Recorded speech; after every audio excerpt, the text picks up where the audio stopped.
You're watching What We've Learned in 50 Years. And I've got my dad next to me. And you've got some amazing stories of the power in using the name of Jesus. Do you have a couple of those amazing stories? I would like to talk about 3 of those stories. Right? One of them, this takes place in the north of France, in the town of Roubaix. And I was going along to a prayer meeting held in an apartment building. Right. And cycling along. All of a sudden, I was sort of jolted to a halt, and there were 3 young boys from the area stopped my bike and grabbed my personal belongings, which I had in the bag, and run off. So did you just watch them disappear in the dark, or what happened? For a split second, I thought, what do I do next? Then I said, I'll get on my bike and follow them. So they were running, Yeah. and the 3 of them went in the same direction. I was going hard on my bicycle, and suddenly 2 went off to one end of the road, and the other one went to this side. So I said, I'll follow the guy who's got my personal belongings. Yeah. I chased after this guy. Did you catch him? I didn't catch him, but at one point I stopped and I said, in the name of Jesus, stop! And the guy stopped. And the next instant was, he turned around and threw my bag. Did he keep some of it? He kept nothing. Uh-huh. He threw the whole lot and it landed at my feet.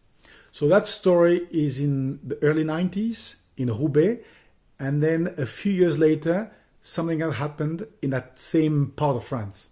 Yes, well, we decided, my wife and myself, to do some distribution in a small area, not far from where we lived. And so when we got there, we had tracts and leaflets. And so I went to the left, Margaret went to the right, so that we could do the whole village quickly. And of course, I went to this particular place and I didn't know what was happening. But Margaret came back later and she said, didn't you hear me screaming?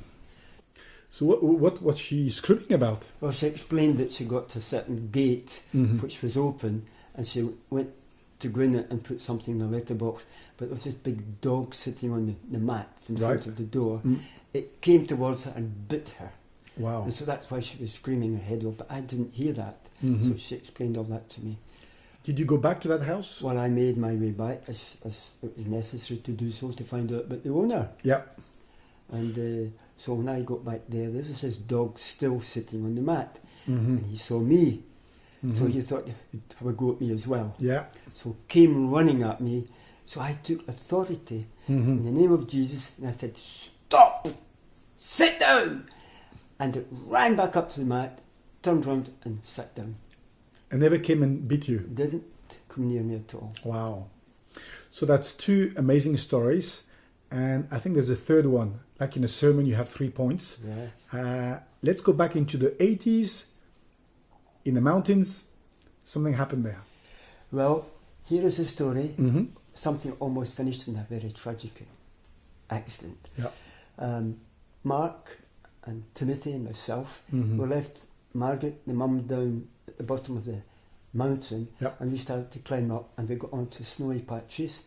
And at one point, Mark was ahead of me on the snow, and suddenly he started to slip. So I dug my heels in because I had to catch him if he could, and both of us could have gone sliding down the mountain. How old was he? Oh, yeah, about 10 years old. And suddenly I said, Jesus! Called out, Jesus! And Mark just disappeared, as if a hand had pushed him off to the side. Yep.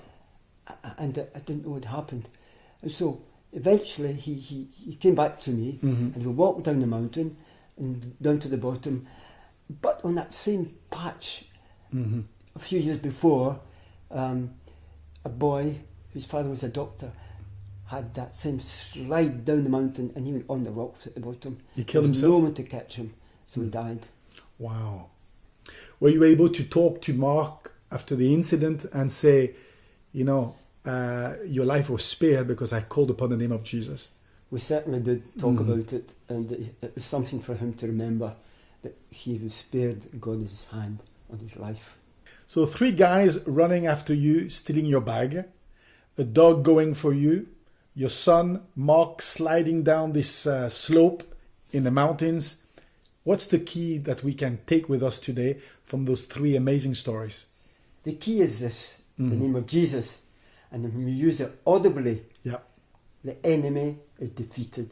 So I would give advice to anybody in the circumstances which are difficult to use his name. The name of Jesus. The name of Jesus. Dad, thank you for sharing those powerful stories. And see you again on What We've Learned in 50 Years.